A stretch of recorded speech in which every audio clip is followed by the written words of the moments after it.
midnight. I'm Rod Sterling. You're listening to the Zero Hour. Suspense. I'm the Whistler. Yours truly, Johnny Dollar. Who is it? The Fat Man. Presents The Man Called X. The Mysterious Traveler. Another journey into the realm of the strange and terrifying. I hope you will enjoy the trip, that it will thrill you a little and chill you a little. So settle back, get a good grip on your nerves. Where are we going? You'll find out when we get there.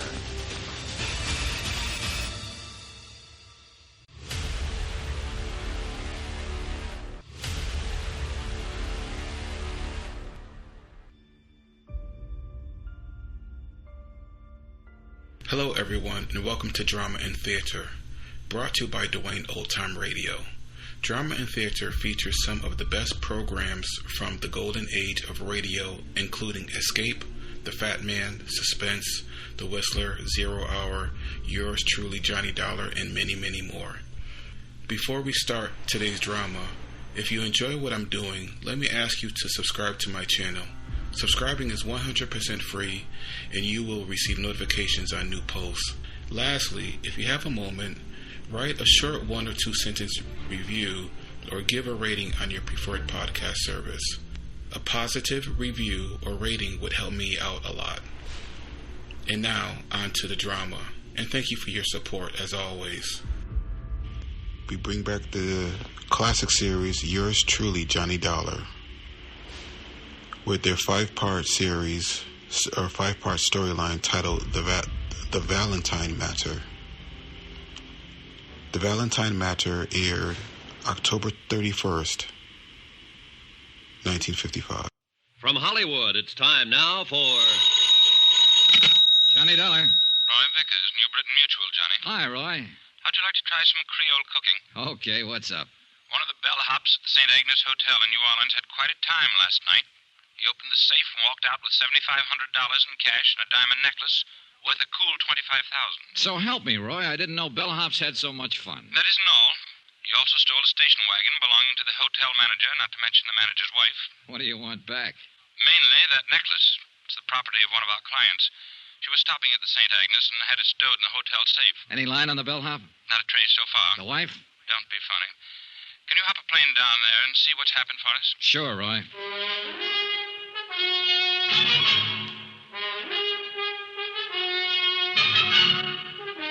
Tonight and every weekday night, Bob Bailey in the transcribed adventures of the man with the action-packed expense account, America's fabulous freelance insurance investigator. Yours truly, Johnny Dollar.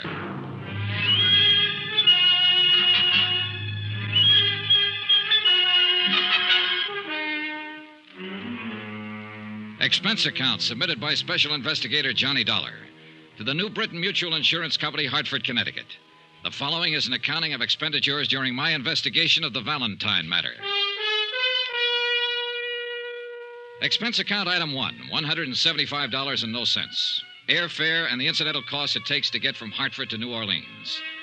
Once there, I was more than surprised to discover the police had wound up the whole case.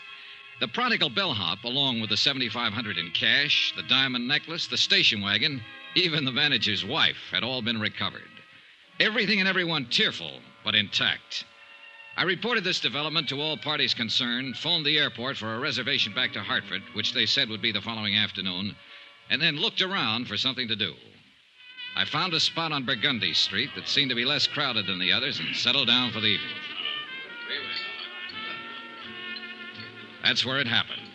He was sitting alone, tall, gray-haired, rugged. A face full of some 50-odd years, I guessed, and full of some other things no one could guess. It was 3 drinks at the bar before I made out who he was, who he had been. A man who was once big, in a way that only Prohibition made them big. This seat taken? No. Mind if I sit down? Mr. Valentine? Well, you can't be that old. How old? Old enough to recognize me. Recognize you from your picture. A long time ago. Time. I guess I could tell you more about that than anybody. You a cop? No, I'm an insurance investigator. You were a cop once? Once. Can I buy you a drink, Mr. Valentine? Dan's enough. Sure. You're doing better than the boys in the force. I've been living in New Orleans for 3 months now. Nobody's calling me. Any reason why they should? No. No, there isn't. But then no one's ever figured out a way to stop a policeman from making a visit when he wants to. That's true. Yeah, it's a funny thing. There's a lot of policemen I've liked in my day. Visiting policemen. That is, on certain days. You're too young to remember much about it, Dollar, but a long time ago, a bunch of old women made a law called the Volstead Act. Sure. Prohibition. Everybody heard about it. Including the old women who passed the law. You see, this law was supposed to be for the other guy, not for them. Anyhow, a lot of people started bottling up violations of this Volstead Act. You tired? No, not a bit, Dan. Well, it got me a lot of money and a lot of trouble. 13 years for income tax evasion, finally. Ended just 3 months ago, and I came here to live happily ever after. Funny. No. New Orleans is a nice, quiet place to live. Better still, no one's bothering you. That's the way I want to keep it. And they can pass 1,000 stupid laws, and I'm not going to fall for any of them. Everything the book says, everything in order. How's that sound? Pretty good. You believe it? Yes, I do. Then I've got my point over. I'm flattered that you recognize me, Dollar. I paid back 10 days for every one I took. Now, all I ask is that you don't ask the police to bother me. Okay. As far as I'm concerned, Dan, you didn't even have the dinner I'm about to buy for you. Dollar, it's nice to come out of prison and be recognized by a nice guy. Where'll we go, Jimmy Moran's? That's where we went, and it was a swell dinner. Only Dan Valentine didn't eat much of it. He tried to smile and crack wise, but there was a sadness about him that stood in the way. I wanted to ask him more questions about those days back when, but I didn't. We dropped into a couple of other places. The Absinthe House, Joe Glorioso's. We listened to some jazz and drank Sazeracs and walked along Canal Street. Finally, we shook hands and said goodnight. Expense account item 2, $26.26. Hotel, board, and miscellaneous. The next morning, I packed my bags, checked out of my hotel, and was about to take a limousine out to Mobile Airport. Oh, Mr. Dollar? Yeah? A message for you. Oh, thanks. It was from a police officer on the New Orleans force, an Inspector DeBaca. Could I drop by before I left town? I went right over and met DeBaca, a tall, lean, gray-haired man with 30 years' service who kind of puzzled me at first. Thanks for coming by, Dollar. Sure. Sit down. What's up? The bellhop take back his confession on that necklace theft? No. This is something else, Dollar. Dan Valentine. Oh. You met him about 6:30 last night. You had 2 drinks with him, and you went over to Moran's and had dinner. You went to 2 other places. You left him at 11:30. Yeah, I also brushed my teeth when I got back to the hotel, but I bet you can't tell me what color my pajamas Now, take it easy. Just take it easy. Maybe I'm saying this bad. He doesn't know it, but we've been keeping an eye on Danny ever since he showed up in New Orleans. Just so happened you were with him last night, and you did business with us here yesterday afternoon. So? We want to know if you had any business with Dan Valentine. Don't be funny, Inspector. Okay. Now, don't get huffy. Let me put it this way. Dan came to New Orleans 3 months ago, bought a house out in Jefferson Parish. He hired a housekeeper, bought himself a little car, took up fishing every afternoon or just walking. Nothing wrong with that? No, of course there isn't. We liked it fine. The boys in the car drive by now and then to look at him. Just look. No questions, no knocking on the door. When we see Danny in town, we turn the other way. Just look, you see? Sure. Now, he doesn't have any visitors. No old pals from Chicago or New York or Detroit come to see him. He lives alone. And he likes it. That's what he told me. You're his first visitor. Now, I just wondered. You wondered wrong, DeBaca. Okay. I had to ask about it. You know how it is. Yeah.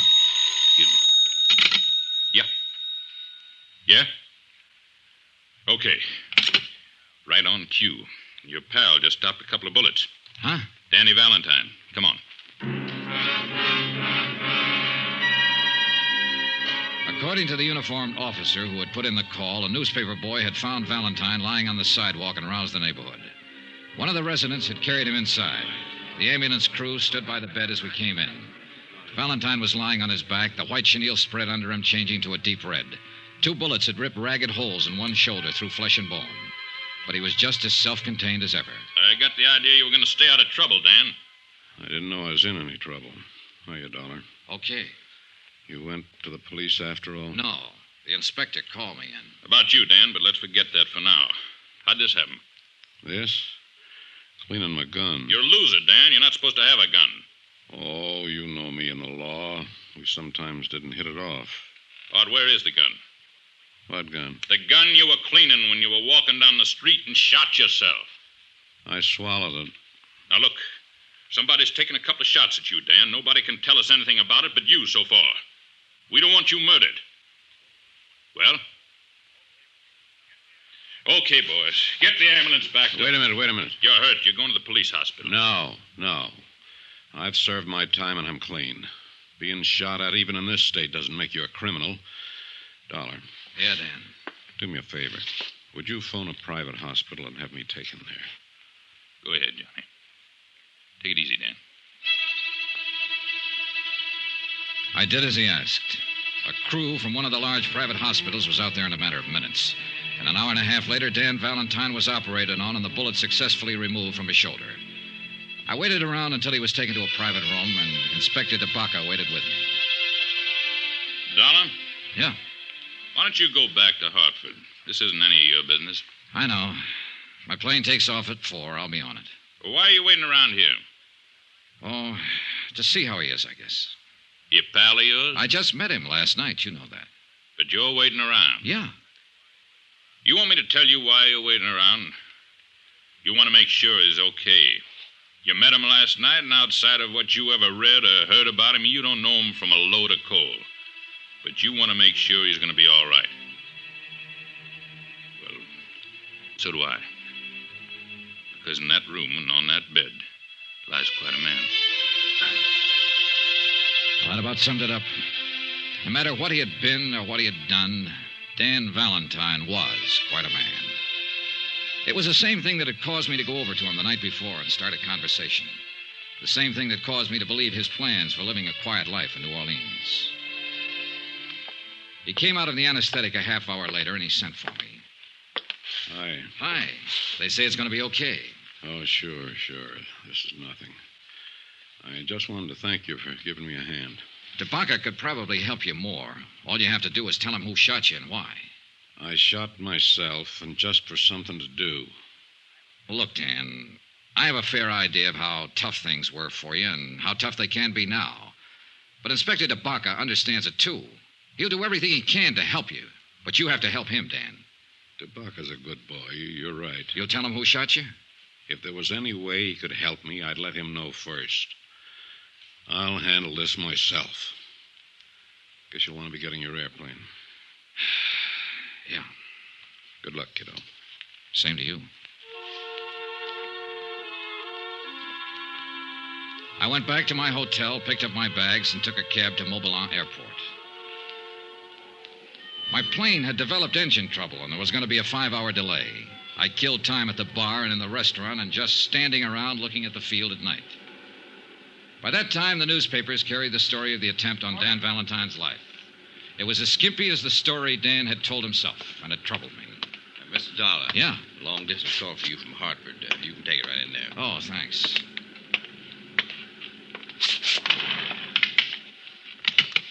Johnny Dollar. Roy Vickers, Johnny, at New Britain Mutual.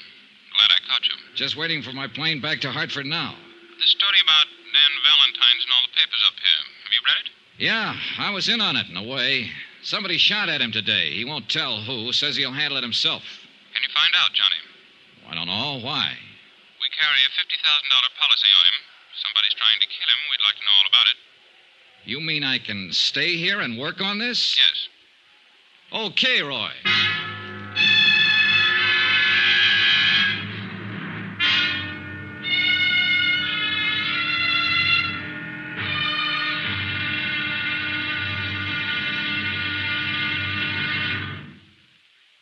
There'll be another intriguing episode in our story of the Valentine matter tomorrow. Tomorrow, all the King's men that could be the New Orleans police force try to keep one man alive. And they almost do it. Join us, won't you? Yours truly, Johnny Dollar.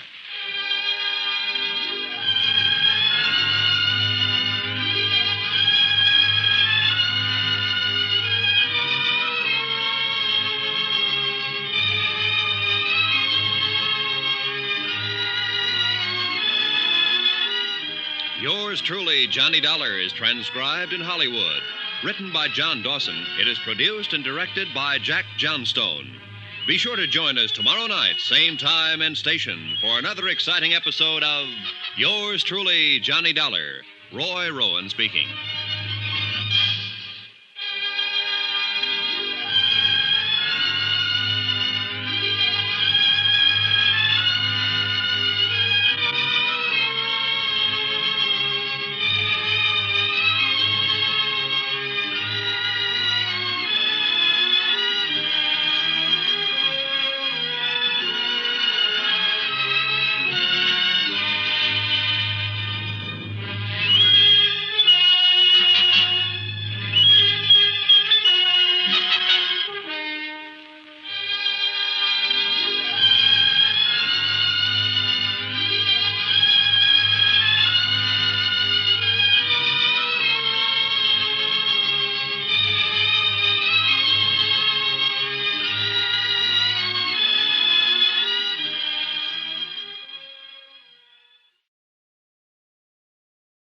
From Hollywood, it's time now for Johnny Dollar. This is Charlie DeBacca down at headquarters. You left a call for me? That's right, Inspector. Thought you went back to Hartford. What now? The company I represent happens to hold an insurance policy on Dan Valentine. They asked me to stay here in New Orleans and look into this attempt on his life. How'd they hear about it so fast? Well, it was in all the papers and on the wire services. Valentine's always been news ever since Prohibition. Yeah, a guy like him would be. Well, you know as much as I do, Dollar. No leads yet. He's still quiet about the whole thing? Just like a mouse who won't open up, except to say he'll take care of it himself. Maybe it'll help matters when he finds out the insurance company's interested. You know something? What? I don't think me, you, the whole force, the insurance company, or anybody else can keep that bird alive unless he helps us.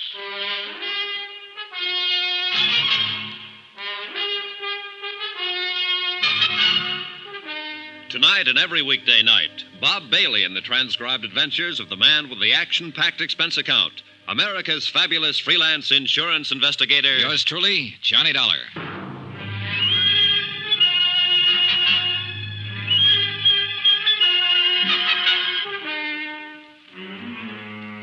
Expense account, submitted by Special Investigator Johnny Dollar to the New Britain Mutual Insurance Company, Hartford, Connecticut. The following is an accounting of expenditures during my investigation of the Valentine matter. Expense account continued. Item 3, $3. One telegram to Roy Vickers in Hartford requesting a copy of the policy contracts between New Britain Mutual and Dan Valentine, plus the name and location of the beneficiary and any other data on the case. After that, I walked over to the police station and looked up Inspector DeBacca. Sit down. Thanks. I don't quite get this, Dollar. What's your part? Well, the insurance company would like a full report on everything that's happened, that's all. You could give them that on the back of your thumbnail, couldn't you? Not quite, Inspector. Oh, you mean a separate report from what we have? Something like that, yes. Well, it's their dough. They can spend it any way they want to, I guess. If there's any reason for them canceling the policy on Valentine, they'll do it. The fact that somebody shot at him a couple of times and came near killing him is one thing. The fact that he won't open his mouth about it is another. They're looking for a way out? I didn't say that. They just want to make sure about everything, that's all. An insurance policy's a contract, mutually beneficial to both parties. Both parties have to keep the line of that contract. They don't figure Danny Valentine's running around shooting himself for insurance money. Inspector, they don't figure anything. Well, now that you've been official, be unofficial. What's your idea? Well, Valentine's got a legitimate policy with the company. They don't want to see him killed. They tell me to investigate the shooting. Actually, they're telling me to see to it that he stays alive and well. Well, that makes sense. Good luck. If you'll sort of let me tag along on the case, I'd appreciate it. Well, we'll see. Oh, what's the matter now? It just occurred to me. Valentine bought a house out in Jefferson Parish 3 months ago, a couple of days after he was released from federal pen. Now, he's lived there quiet, minding his own business, keeping his nose out of trouble. Yeah. Well, as long as a man does that, even a man with a background like Valentine's, as long as a man does that, we don't bother him, and he doesn't bother us. Well, so? So what happens? Yesterday, you meet him and have a couple of drinks with him. Hello, goodbye, boom, boom. He gets shot twice. By somebody, somewhere. You a bad news boy? Now, that's as wild as you can get. We had nothing together except the drinks. You sure? I'm sure. Well, I'm thinking about it just the same. Here. Be back in a minute.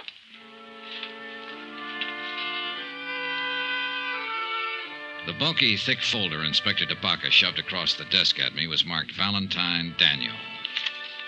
It started in 1915 and was fat with yellowed clippings all the way through 1942. There was a pretty good history of Dan Valentine and the age he lived in.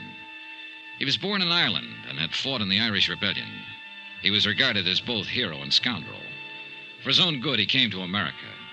Somehow, he started out in the wholesale drug business. And understandably, it was an easy step to making prohibition alcohol. And an even easier step to make prison on an income tax evasion charge. The folder mentioned a wife and a daughter who seemed to have successfully avoided most of the newspaper headlines that had involved Dan Valentine. There was one picture of Mrs. Valentine taken in 1928. That's about as far as I got when DeBacca came back into the room, not alone. Interesting stuff? Very, Inspector, very. Well, here's something more interesting. My men have been covering the neighborhood where the shooting happened yesterday afternoon. This man's a witness. This is Mr. Dollar. He's an insurance investigator. It's Willie Blakely. Oh, how do you do, sir? Hope you can help us, Willie. Well, I can try. I really didn't see too much. You see, I was on my milk truck, and I saw this fella, this big fella, walking down the street. What's his name? Dan Valentine. Yes, sir. Well, he was just walking, like for an early morning walk, and then I saw this car come around the corner, and there were a couple of men in it. What kind of car? I think it was a Buick sedan. I'm not sure. It was a black car. You happen to get the license number? No. All right, go on. Well, sir, this Mr. Valentine, he looked up when he saw it coming, and he stopped. You know, kind of funny. No, I don't know. Tell me. Well, you know, like he was surprised. Do you think he was surprised at who was in the car? Yes, sir, that's it. He sort of smiled. Not a hello kind of a smile. Sort of a sad smile. Didn't wave, just stood there. I couldn't see the men in the car by then, so I don't know how they were looking at him. Did you see them as they rounded the corner? Yeah, just a couple of fellas, dark coats and hats. Would you know them if you saw them again? I don't think so, Captain. Okay. 2 men. Yes, sir. So this Mr. Valentine stopped and looked at him and gave him this kind of smile. He recognized them, you think? Oh, yeah. And then I heard a noise, you know, something like whack, whack. And Mr. Valentine fell down, and the car drove off. Did Valentine go for a gun? No, sir. What did you do then? Well, I got out of there. Why? I didn't know what was happening. I didn't want to get hurt. You didn't even try to help him? No, sir. I was scared. I didn't know what that whack, whack was, sir. And it took you all this time to tell us about it. Sorry, Captain. Dollar. Yeah. You got something to worry about. That noise he was talking about didn't sound like regular gunshots, or he would have said so. Silencer. What else?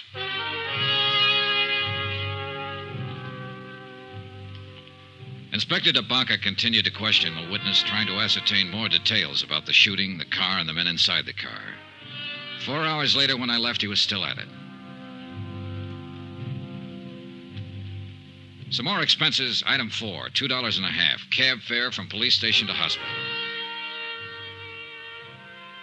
I thought I'd drop in and take a chance on Dan Valentine coming across with some information.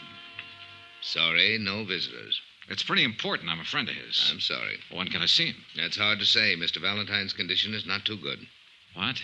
Well, nothing to be alarmed about. He lost so much blood that he's in a weakened condition. The doctor's ordered a transfusion. Oh. You can phone in later if you like. Excuse me. Yes, ma'am?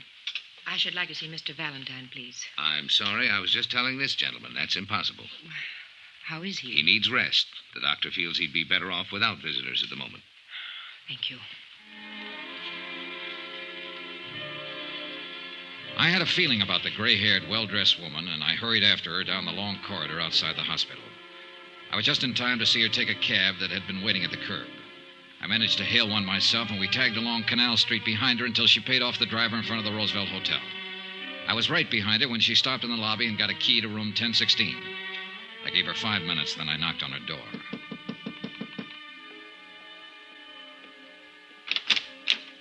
Yes? Hello, Mrs. Valentine. My name's Johnny Dollar. Aunt Valentine looked at me for a long time. I had to hand it to her. There were no tears, no frowns or screams. Just a wide, frank look from a woman who, by any man's standards, had once been beautiful. I haven't been called by that name for many years. You're a reporter, of course. No, I'm not. I'm an insurance investigator. In a policeman's office today, I saw one of the few pictures ever taken of you. At this hotel, I'm registered under the name of Ann Ward. Ward is good enough for me, Mrs. Valentine. May I come in? Yes. Now, what is it you want, Mr. Dollar? Possibly the same thing you want. To keep your husband alive. I believe that's up to the doctors, isn't it? Not quite. If he was shot at once and he won't help the police find out who did it, there's a reasonable chance he'll be shot at again. Do you know who did it? Well, who it might be. Look, the police have found a witness who describes two men as having done the shooting. Can you add anything to that? Mr. Dollar, I haven't seen Dan in over 13 years. I haven't written to him, talked to him, or contacted him in any way, either while he was in prison or these last few months he's been out. I see. It was his idea. But he must have had a reason. He did. Our daughter. Oh. She believes that Ward was her dead father's name. Do I make myself clear? Yeah. I read about the shooting. I caught the first plane here because I thought I might help Dan. My daughter thinks I'm on a little vacation by myself. You don't believe me, do you? Well, in view of what you've just said about not having written to him for 13 years... That was the way he wanted it. I was never ashamed of Dan, never. He was ashamed of himself and how his activities might affect us. He gave me everything I ever had out of life. In New Salem, that's where we live, and live very well because Dan saw to that part of it before he went to prison. We are considered very proper people, Teresa and myself. Dan sacrificed a great deal for that consideration. I think that you've sacrificed a great deal yourself, Mrs. Valentine. When I go back to the hospital to see him tonight, he'll probably tell me to pack my bag and go home, that there's nothing to worry about. But there is something to worry about, isn't there, Mrs. Valentine? He won't talk about it, and you won't talk about it, and both of you know all about it. Oh, Mr. Dollar, you're a very young man. I'm sorry if I sound like I could help you. I can't. Please go. I went back to my hotel and had some dinner. Then after a while, I put in a phone call to the hospital and found out I could talk to Dan Valentine between 7:30 and 9. About then, a special delivery came for me. It contained the information I wanted regarding the policy on Dan Valentine. I noticed that the beneficiary was a dual affair, wife and daughter, Ann and Teresa Ward. I had to check with Inspector DeBaca just once more. No luck. He had been unable to identify or locate the two killers described by the witness. He was trying to trace the car. 7:30 on the dot, I was at the hospital. The reception desk seemed reluctant to talk and referred me to the head nurse, who happened to be out to dinner, who referred me to the surgical nurse, who took me aside and told me to find a crystal ball. Mr. Valentine's gone. We have no idea when. How could he be gone? We started to give him a transfusion. He jumped up suddenly, knocked down one of the male nurses, grabbed his clothes, and ran out of the hospital. Just as simple as that. I thought he was in a serious condition. Shh, keep your voice down. He was in a serious condition, and it's going to be critical pretty soon. Running around town bleeding from 2 bullet wounds. If you want to keep him alive, Mr. Dollar, you better find him and find him fast.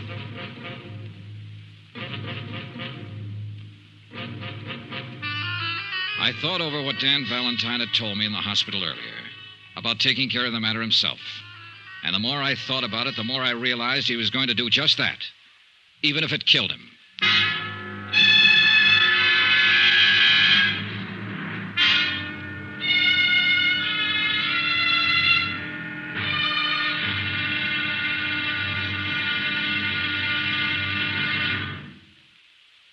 There'll be another intriguing episode in our story of the Valentine matter tomorrow. Tomorrow, what happens to a 30-year-old grudge when somebody explains it with bullets?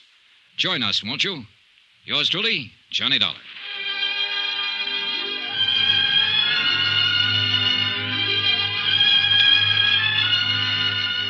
Yours truly, Johnny Dollar, starring Bob Bailey, is transcribed in Hollywood. Written by John Dawson, it is produced and directed by Jack Johnstone.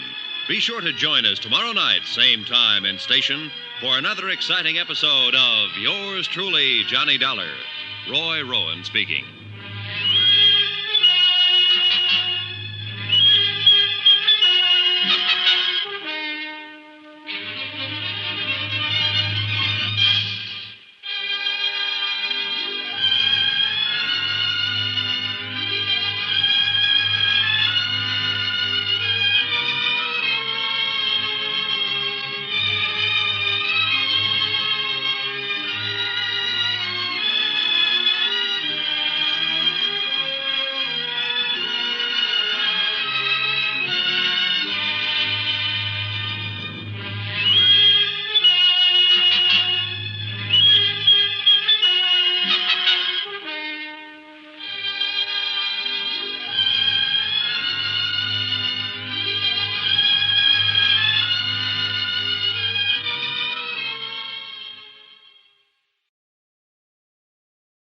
From Hollywood, it's time now for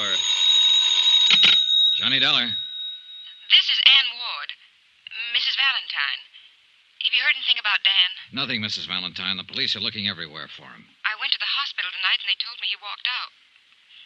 He might die, Mr. Dollar. I know, Mrs. Valentine. Did you tell anyone I was here in New Orleans? If you mean, did I mention it to the police? No. Thank you, Mr. Dollar. That was very kind of you. But it makes me mad that I didn't, Mrs. Valentine. I know you don't want anybody to find you're related to him because of your daughter. But I also think you could help the police in this situation. You could help them find Dan and put him back in a hospital. Mr. Dollar, would you come over and talk to me, please?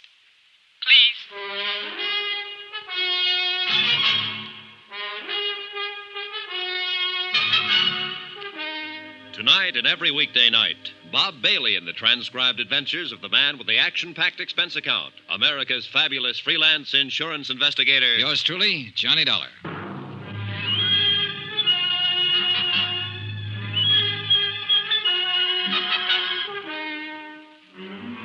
Expense account submitted by Special Investigator Johnny Dollar to the New Britain Mutual Insurance Company, Hartford, Connecticut.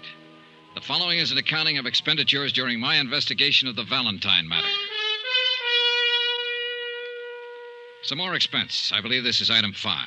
Yeah, $4. 4 drinks for myself. When the next big shot of the roaring 20s, like Dan Valentine, carries a $50,000 life insurance policy and walks down the street one day and gets himself shot and refuses to disclose who fired the bullets, I have to do the worrying for the insurance company. When he decides to leave a hospital bed minus a pint or two of blood, I have to worry some more. I needed those drinks. You can just say I liked what I'd seen of the guy, and I didn't want him to walk around New Orleans bleeding to death.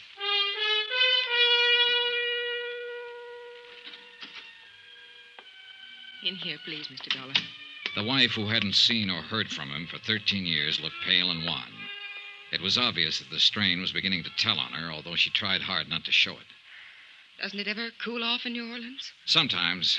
But I'm not here to talk about the weather, Mrs. Valentine. You know that. Yes, I know. Well, don't just stand there and give me the tears, then. If you've got anything to say, say it. If you know anything that'll help, let me know about it. You're perfectly right in being angry with me. Mr. Dollar, I honestly don't know where Dan is. Well, do you know why he'd get up out of a hospital bed and endanger his life? I have an idea he might have wanted to see somebody. Who? I don't know. The 2 men who shot at him? Perhaps. I just don't know. We aren't getting anywhere, Mrs. Valentine. Look, I'm going to talk to you frankly. Why did he come here to live in New Orleans? Well, You live in New England with your daughter, Teresa. Obviously, Dan thinks a great deal of you and her. He's given you everything, provided for you with all of his troubles. Spent 13 years in prison.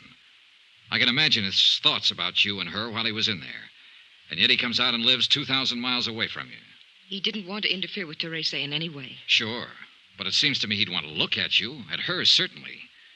Even if it was a matter of living in Boston and taking a bus to New Salem and standing on a street corner one day to watch the two of you cross the street. That sound reasonable to you? if you put it that way. Well, look, there's some reason he picked New Orleans. Some reason he didn't give himself the little gratification of just looking at you and Teresa. Why? Why here? I'm sure I don't know. And why is he running around now? I can't answer that either. But it must have something to do with you and your daughter. Obviously, you're the only ones he ever cared about. Well? I honestly don't know. Well, and I can't help you, and I can't help myself or him. You mentioned his having a reason to be in New Orleans. Maybe... What? There was a man named Webster, Conrad Webster. He was a member of the Illinois Bar once in those days. Did a great deal of work for Dan and friends of Dan. I think he lived here. Wait a minute. I've seen that name. Yeah, on copies of the insurance policy. A man named Webster had the power of attorney. He bought the insurance. There's a trust in there for your daughter. Yes, Conrad Webster was an old friend of Dan's. I don't even know whether he's alive now or not. He drank a great deal later on. I think he lived here. Was he the kind of friend Dan would go to if he needed help? Yes, I think so.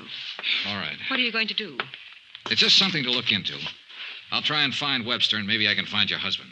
Thank you for coming by. I needed somebody to talk to. What? I hope he stays alive, Mrs. Valentine. Item 7, $16. The money it cost me to find out the location of Conrad Webster. I started at his last known address, followed a series of bars, and finally got information from a bartender that led me to the crummier half of a decaying duplex on Gentilly Street. Everything was quiet for Gentilly Street.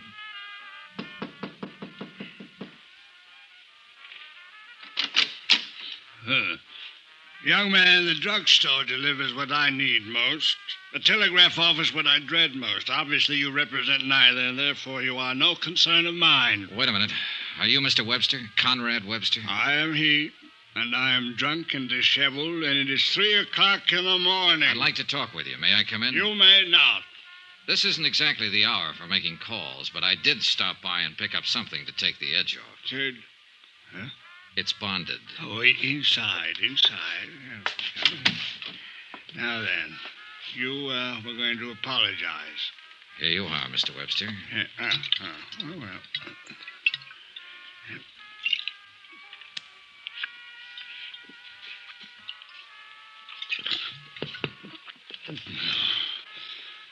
Now then, as long as this lasts, you will last. All right. I'm looking for a man. The entire world is looking for a man. Just one man. A man they blindly presume will break off these shackles that bind us and lead us forth into eternal justice. Yeah, sure, but that's not An ironic anticipation. I'm talking about Dan Valentine. You are? Yes, I'm a friend of his. No, you don't come from that place. The pallet is not with you. You lie. I didn't say I was in jail with him. Then where else would he have made friends these long years? He's out of prison now. He's been out for 3 months. And I'm aware of that. Did you know he was shot at yesterday? 3 hours ago, he left his hospital bed. I thought he might have come to you. Is he here? He is not. Do you know where he is? I do not. Mr. Webster, if Valentine isn't back in the hospital pretty soon, he'll die. Why is the phenomenon of death so persistently alarming? So he will die. They all die. Usually from a bullet. And that's what's going to happen to him. 2 bullets he stopped yesterday. Do you understand me? Acutely. You've impressed me with the urgency of his situation. But Dan Valentine is not here, nor has he been here, nor has he contacted me, nor do I know where to contact him. All right, Mr. Webster, all right. I guess I believe you. Your concern for him is a distressing irritation. What is the reason for it? I'm an insurance investigator, and it's my job to keep him alive. More than that, I like him. I told you I was his friend. I think he deserves to live. You, his friend? No. You are too young to be his friend. His friends, for the most part, are gone. Like the long years, like Homburg hats and the Charleston and Lime Ricky. The ones who are left are broken and tired and faded, with old faces like mine, like his. And we should be gone, too. Another age is here. This is my sadness. As for yours, Dan Valentine should never have lived in that age or this age. He was meant to be an explorer, a pioneer who conquered a wilderness, not a racketeer who conquered a west side. Are you sure you're his friend, Mr. Webster? I once thought so. He once thought so. Now, I haven't strength enough to be anyone's friend. What's your name? Johnny Dollar. Good night, Mr. Dollar. The look in Conrad Webster's eyes held the same sort of sadness I had seen in Valentine's eyes. But they were different, too. They held a weakness. The strong, sad eyes were somewhere else in the city, walking alone, probably looking for two gunmen, and the lifeblood was slowly draining from the body that sparked them. I went back to my hotel and tried to sleep, but sleep wouldn't come. I was still rolling and tossing at 7:30 the next morning when orange juice coffee in the morning paper came up. A nationwide syndicate had picked up the new development in the Valentine shooting and gone to work on it. Among other names they mentioned in giving a resume of Valentine's career were his wife and daughter, living in New Salem under the name of Ward. Hello? This is Johnny Dollar. I just read the morning paper, Mrs. Valentine. Oh, yes. I'm sorry it broke for you this way. That's very kind of you to say so. Maybe it's for the better, anyhow. For years I've been wanting to tell Teresa who her father is, what he's like. I'm going to call her later today. Tell her where I am, explain why I'm here. I think she can take it. You're doing pretty well yourself. Thanks again. Any word yet? No, we still can't find him.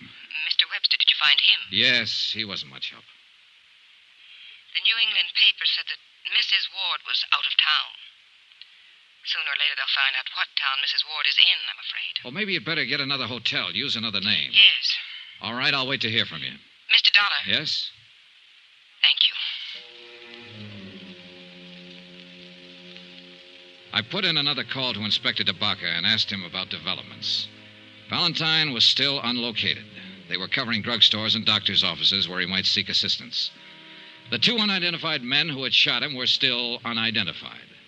The police weren't able to dig up any more witnesses or get any line on the car.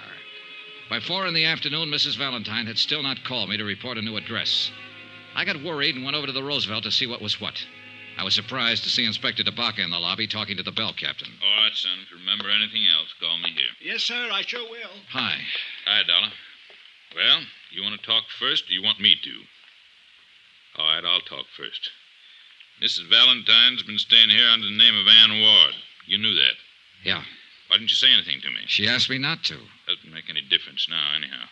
That boy over there called us a little while ago. He said that Dan Valentine came in here this afternoon, went upstairs, came back down 15 minutes later with Mrs. Valentine. They both left together. Yeah, he must have seen the story in this morning's paper and guessed she was in town. That's the way I see it.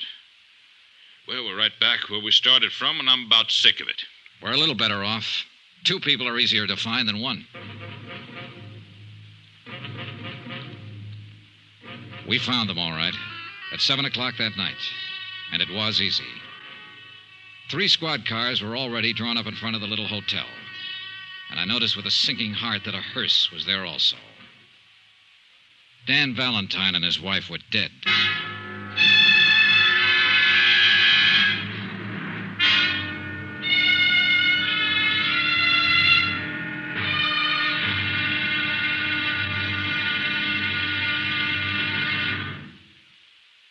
There'll be another intriguing episode in our story of the Valentine matter tomorrow. Tomorrow, proof that the murder of Dan Valentine and his wife aren't the only murders to be solved.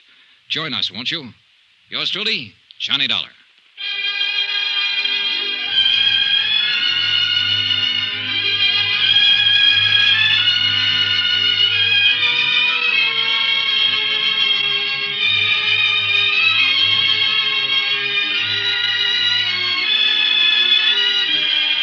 Yours truly, Johnny Dollar, starring Bob Bailey, is transcribed in Hollywood. Written by John Dawson, it is produced and directed by Jack Johnstone. Be sure to join us tomorrow night, same time and station, for another exciting episode of Yours Truly, Johnny Dollar. Roy Rowan speaking.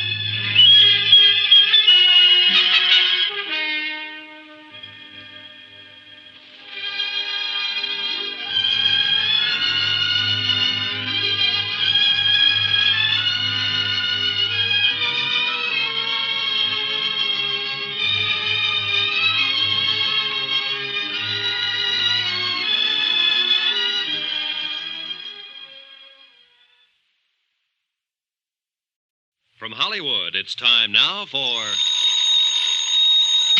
Johnny Dollar. What is all this, Johnny? Who's this? Roy Vickers, New Britain Mutual. What happened to Valentine? He was gunned down last night going into a hotel with his wife. No. The police here are turning the city upside down, trying to get a line on two unidentified gunmen. Well, couldn't you keep him alive? I couldn't even find him. Well, this is no time to be yelling at each other. I just left his daughter. Huh? She filed claim already? Through that lawyer Webster? No. She didn't even know anything about him until the papers broke the story. Well, I'm sorry I got annoyed for a second. Do what you can, Johnny. They'll want a full report. Sure, Roy, sure.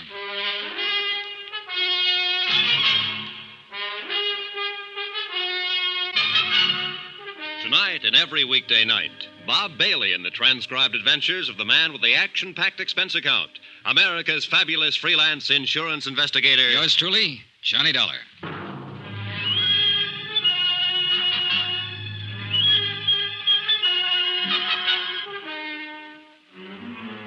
Expense account submitted by Special Investigator Johnny Dollar to the New Britain Mutual Insurance Company, Hartford, Connecticut. The following is a further accounting of expenditures during my investigation of the Valentine matter. Item 9, $7 for dinner. I had it with Inspector Charles DeBaca, New Orleans Police. He was a haggard, tired-looking man about that time. All of us were. You want some more coffee? No, thanks. Two men, both about 6 feet, wearing dark suits and hats, medium to slight builds, one possibly 35, the other possibly 40. Well, that about ties up with the description of the two men who plugged Valentine earlier and earned him a place in the hospital. Yeah. We got more of a chance this time, though. Be some other witnesses. Somebody has to tell us what kind of a car they had and what direction they went. One thing, they weren't using silencers anymore. No, but they did a professional job. I think Valentine knew him, climbed out of that hospital bed to go out looking for him. Sounds reasonable. How do you figure the rest of it, Inspector? Well, Valentine saw the newspaper story and knew his wife was in town. He went over, got her, and I take it they were going to check into a new hotel when their friends showed up. She just happened to get in the way, huh? Sure. Why'd anybody want to shoot her? Why would anybody want to shoot him? Well, because no matter what he was now or how he was playing it, he still lived pretty hard way back then. A man who's lived the kind of life he has and done the things he has is bound to make a few enemies he'll remember. No, I think it has something to do with his family. I agree with you that Valentine probably made enemies all over. But he wasn't the kind of man to get excited about any of those kind of people. He pretty well knew how to take care of himself and handle trouble. That's why he was out looking for them. You sound pretty certain. It seems to me that if Valentine had been expecting trouble from some of the old-timers, he'd have carried a gun. You got a point. But then again, he was pretty gentled up. You know how he spent most of his time? Painting. Huh? And that house he bought out in Jefferson Parish is covered with pictures he's done since he's been out. Oils. Pretty good, too. When he wasn't painting it, he was listening to music. You'd hardly think of Danny Valentine taking up the arts. Hardly ever. Well, I've got to make a call and get busy. Yeah. Inspector. Yeah? Any objection to me going out and looking around that house? It's your privilege. Personally, I'm going to look around town for a couple of gunmen. Anyone out there now? His cook, name's Yachino. Nice woman. Okay, I'll keep in touch with you, Inspector. Do that. Dollar. Now what? You forgot to tell me you looked up the old family lawyer, Conrad Webster, the other night. Oh, I was trying to find Valentine, the same as you. Well, if you happen to run into Webster again, you tell him to drop in and see me. Huh? He's missing. I didn't know what to say to that, so I left him standing there and went back to my hotel and shaved, changed clothes, and tried to go over the whole thing in my mind. I did phone into the police station and find out that the slugs that had killed Valentine and his wife were from an Italian-make pistol, a Rumbero, 37.5 caliber, so far untraced. Expense account item 10, cost of cab, from my hotel to Danny Valentine's house in Jefferson Parish.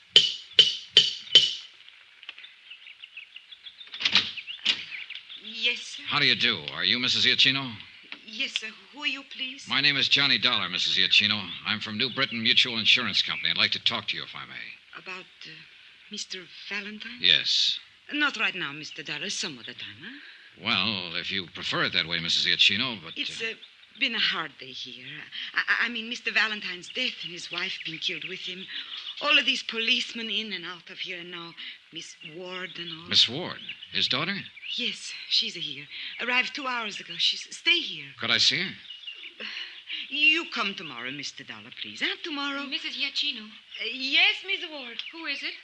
Mr. Dollar. He's from the insurance company. Insurance company? Yes. I'd like to talk to Mrs. Iacchino.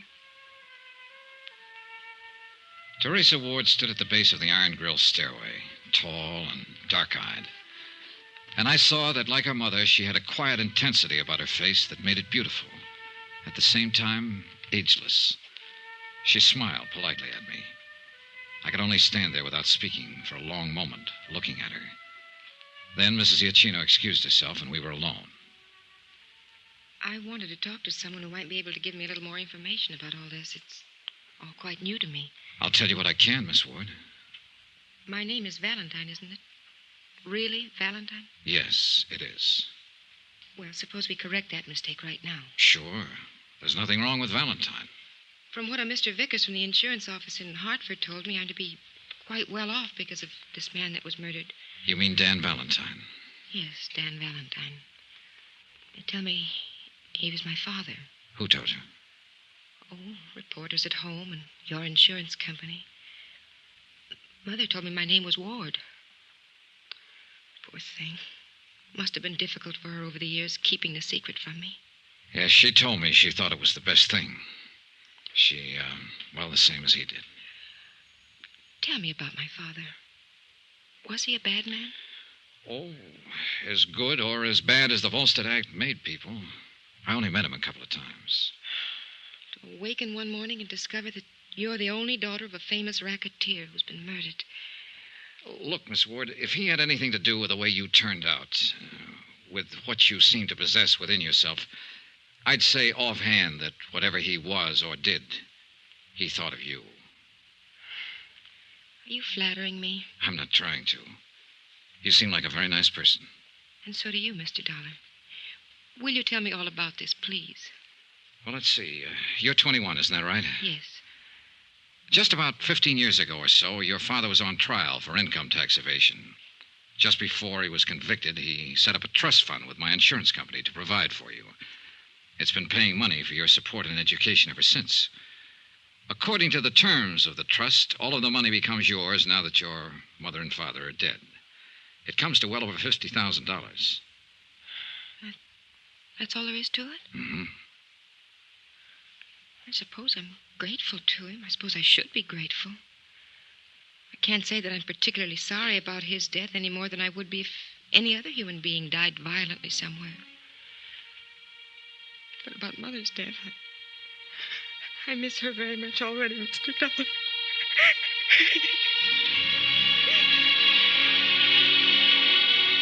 She was holding up pretty well until that point. Then she let go. I held her in my arms and I talked to her. I told her what I knew of her father's life and death. She told me how she'd been reared so far removed from anything that might have connected her in the least way with the Valentine name. Altogether, it was a revealing conversation for both of us. Mrs. Iacchino brought us some food and wine. How long will you be in New Orleans? Until all of this is straightened out. You mean until they find out who killed my mother and father? Yes. How about you? Oh, I really don't know. After the funerals, I suppose I'll go back.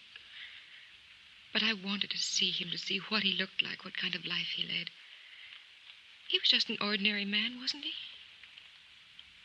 You seen these pictures before? No, this is my first time in the house. Look like Italian landscapes to me. Very good. Mm-hmm. Must have been something he had with Mother. She was from Italy. May I ask you something? Yes. How do you feel about him now? Is this for your report? For myself. Well, since you've been here, these last 2 hours, I've begun to think of him for what he was. My father, I mean. I'd like to know why he was killed and who did it. Will I see you again? I hope so. Terry. Yes? I hope so very much. So do I, Johnny.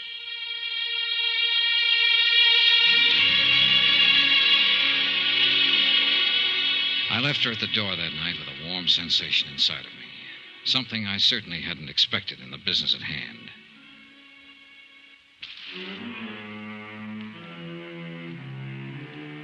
The next morning, I was back at the house talking to Mrs. Iachino. She gave me all the information she could remember about Valentine's activities. All of it accurate, but lacking in any possible clue as to the identity of the two men who had killed him and his wife. I had breakfast with Terry there and helped her with funeral arrangements. Then I spent a solid 12 hours with Inspector DeBacca, who had still not located or identified the two mysterious men. However, there were other developments. This may be something, Johnny. Oh? Conrad Webster's been found. Huh? Up by Lake Punched Train. Just identified him. He was shot to death with a 37.5. Italian gun? Yep. Just like the one that killed Dan Valentine and his wife.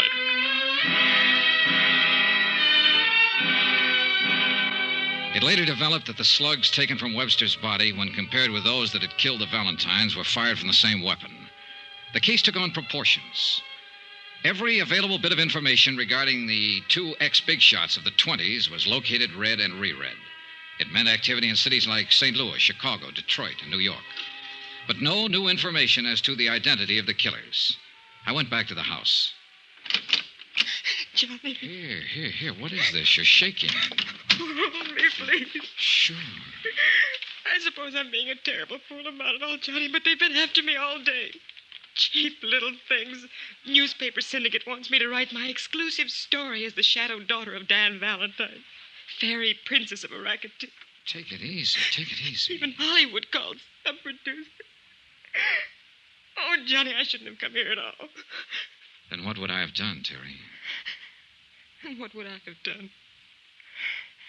Make yourself a drink, Johnny. I'll go put on a new face.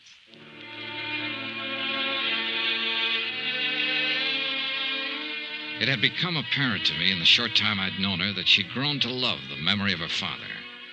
Also, that the pressure of all that had happened was beginning to take its toll on her. We were walking down the gravel path away from the house. She was quieted down. I suppose I was thinking how nice it would be to kiss her. I twisted, trying for the gun inside my pocket, but there was nobody to shoot at. The two men who had fired the guns were already out of sight. I was alone with Terry Valentine, who was hanging on the gate. I caught her before she fell. Why me, Johnny? Why? She was dead before I could answer.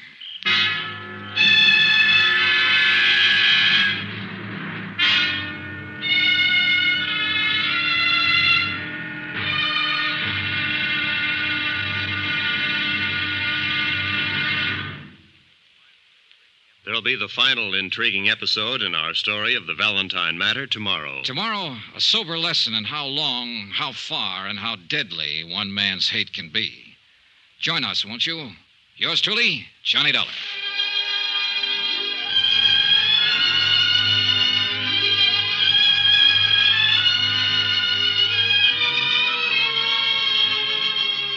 Yours truly, Johnny Dollar, starring Bob Bailey, is transcribed in Hollywood.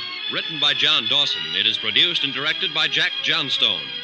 Be sure to join us tomorrow night, same time and station, for another exciting episode of Yours truly, Johnny Dollar. Roy Rowan speaking.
From Hollywood, it's time now for... Johnny Dollar. Hey, what are you doing at the Valentine house? Get a car out here quick, Inspector. Terry Valentine's just been shot. 2 guys Now, showed up. Slow down. When did all this happen? A few seconds ago. Ambulance? No good, DeBaca. She died in my arms. Oh. Well, do you think they're still around there? They must be. I'm going looking. Now, wait a minute. This is a police matter. You stay put. I'll have a car there in 5 minutes and you can... Johnny, I heard that. Your gun. Now, look, you're all wound up. Don't do anything.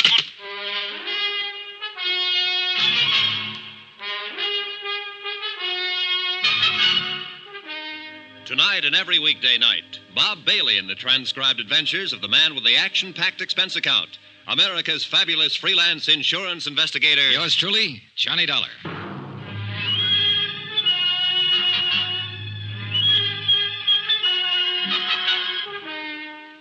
Expense account submitted by Special Investigator Johnny Dollar to the New Britain Mutual Insurance Company, Hartford, Connecticut. The following is an accounting of further expenditures during my investigation of the Valentine matter. Dan Valentine, ex-gangster, and, of course, your policyholder. But then his wife was killed, too. Then his lawyer. Then his daughter. The girl that 30 seconds after Terry Valentine died in my arms, I was stumbling down the gravel path that led from her house to the road. It had all happened so suddenly, I can't say that what I did from there on or what I felt was entirely rational. All I know is I hadn't heard a car leave the area, which meant the 2 killers were still somewhere nearby. Then, in the dim light, I saw the car. A man was climbing into it. Hey, stop! Stop or I'll shoot! Stop!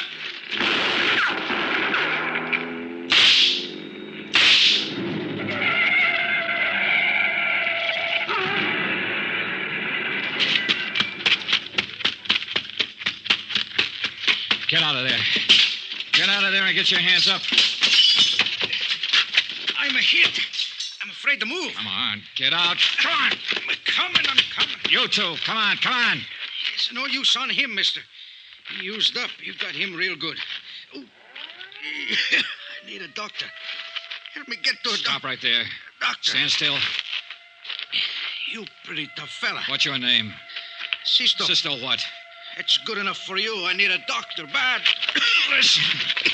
Tell it to me. Tell it to me right now. If you don't tell it to me now, you'll never tell it to anybody. Tell it! No. Tell it! I need a doctor. Tell it! I die first. Johnny! What is this? Who's he? He's going to kill me. Now, you better give me that gun, Johnny. Estate will take care of him. Thanks. I should have done it. I wanted to do it. I know, son. Come on, let's get out of here. But I didn't get out of there. I waited around while they dug the body of the other man out of the smashed-up car, and while they carried the still, limp form of Teresa Valentine away. She was the 3rd member of the family who had died violently within 3 days.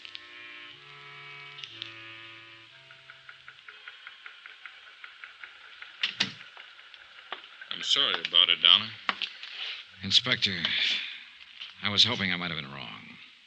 That she wasn't dead. Oh, you weren't wrong. Which one shot her? Huh? The dead one or the one we still got in the hospital? Oh, I don't know. Both of them, I guess. You don't feel like talking to it. I'm just trying to pin it down. Well, what about him? Can't get much out of him so far. He's in pretty bad shape. Let me ask him some questions, Inspector. I'm no police officer. I don't have to obey any rules. Now, take it easy, kid. You were about to do that once, and we'd be holding you for murder if you'd gone ahead. I know how you feel about Teresa Valentine. Has he said anything at all? Nothing. We found papers on him and the other one that makes them brothers, Sisto and Darby Chianti, from New York. So far, there doesn't seem to be any connection with the Valentines. But people like Valentine make a lot of enemies. But that girl doesn't figure. Yeah. I know you talked to her a lot these last couple of days, Johnny. What'd you say? Oh, nothing that had anything to do with this. You know yourself, she didn't even know her name was Valentine until her father got shot at. Yeah, that could have been an act. And you could have been 20 feet tall. Just trying. Try with that punk you got upstairs in the hospital. We will, Johnny. We will. Just... Pardon me.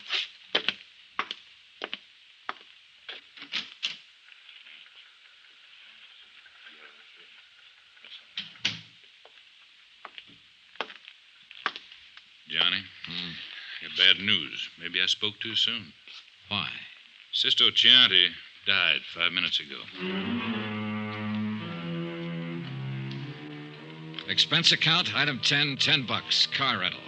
I went out to the Valentine house once more. Oh, Mr. Dollar. Hello, Mrs. Iachino. Please, come in. So many policemen, so many reporters.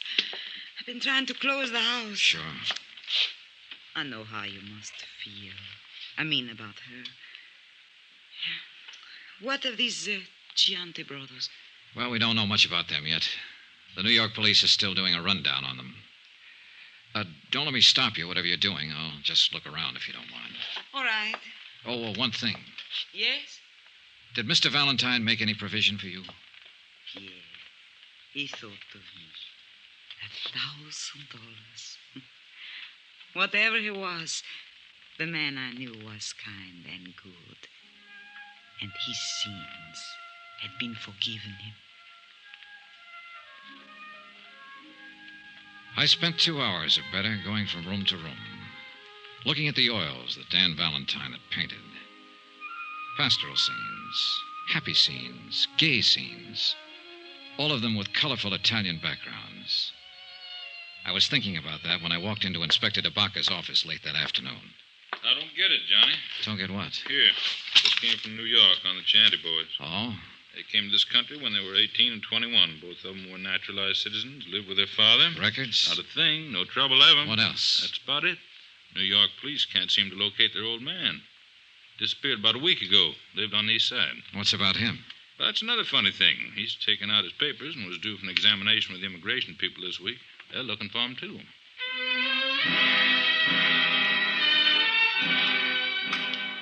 We went out and had dinner together and talked about the case. It had been a strange one. The deaths were useless, the motives unknown. I parted company with Inspector DeBacca and went back to my hotel to trouble it out with sleep. About 11 o'clock, I had a phone call. Johnny Dollar. This is DeBacca. Old man Chianti just showed up at our city morgue and wants to take his 2 sons back to New York for burial. 20 minutes later, I was standing in the coroner's office while Inspector DeBacca led a small, wizened old man into the room and sat him down on one of the chairs. Mr. Chianti, it's Mr. Dollar. How do you do? Mr. Chianti? I read about you. You killed my boys. Is it so? Yes. They'd killed 4 other people. I know. But... Why did they kill the Valentine family, Mr. Chianti? Why did they kill Conrad Webster, the lawyer? Do you know why? I know. Then tell me. They're all dead now. I'm still alive, Mr. Dollar. He refused to talk about his sons or any of their activities. DeBacca held him to answer to the immigration officials. He remained in his cell, silent and noncommittal to all visitors, including the chaplain. I appeared before the coroner's jury the following morning and was cleared of any charges. Pietro Chianti still had said nothing. And he looked at me as though he was going to keep on saying nothing. Mr. Chianti? I see you, Mr. Dollar. More questions? Dan Valentine's wife was your daughter, wasn't she? Wasn't she? All right, you don't have to admit it. I have a copy of the marriage license right here. It came from New York this morning. She was my daughter. Is that all you have to say now? I no talk. Then I will, Mr. Chianti. Because your daughter, Mrs. Valentine, had a daughter herself, Teresa. A lovely, wonderful girl that your 2 sons killed. I happen to know that girl. I might have been in love with her, I don't know. But I do know. She had to die, too. What? This Conrad Webster, Mr. Valentine, and my own daughter and granddaughter, they had to die. All bad. You? See, I order it. You ordered it? And who are you? God? I am the father. When a daughter, Marries a bad man. Only bad can come from it. The granddaughter was then bad. He come to our village many years ago. Take her away. He and the man Webster help him. It lived with me. The stealing of my own flesh and blood. All this time it grow inside of me. I am old, but I keep on living. Only so I can come here and find him and destroy him. And her, and the daughter, and the lawyer man who help him. And I destroyed them through my sons. A whole family. Vendetta. Was that it? If you like. Vendetta. He was a bad man who did bad things. Bad man.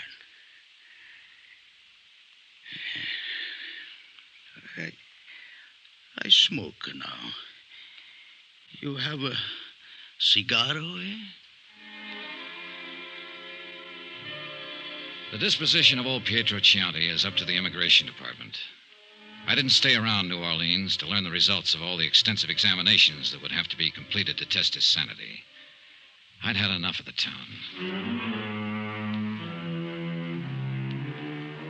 Expense account, item 11, $140.20, hotel and board. Item 12, $28, car rental miscellaneous. That includes flowers to the Valentine family. Item 13, same as item 1, $175. Transportation back home. Expense account total, $1,290.38. Remarks? Whenever I close my eyes, I can see a lovely girl standing at the bottom of a long, curving stairway, smiling, because I'm in the room. That's all. Yours truly, Johnny Dollar.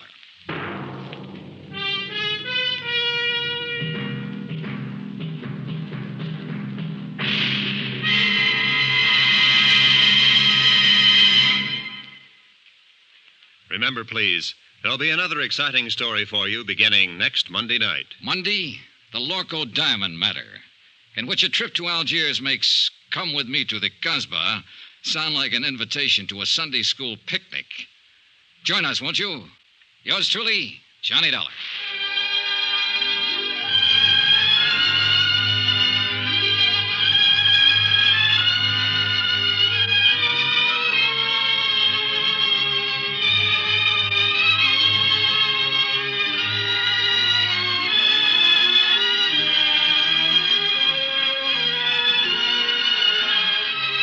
Yours truly, Johnny Dollar, starring Bob Bailey, is transcribed in Hollywood. Written by John Dawson, it is produced and directed by Jack Johnstone.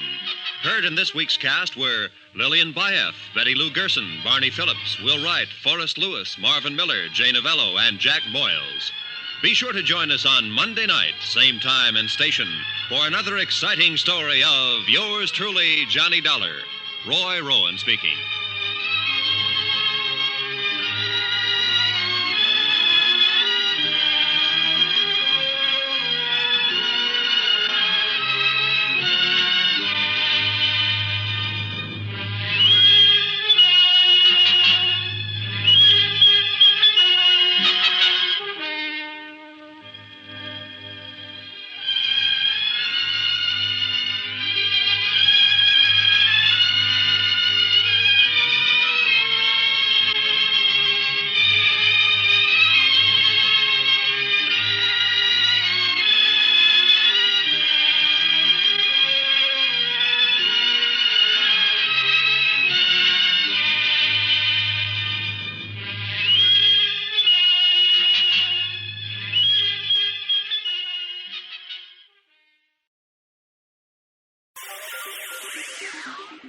Thank you for listening to and showing your support for my podcast.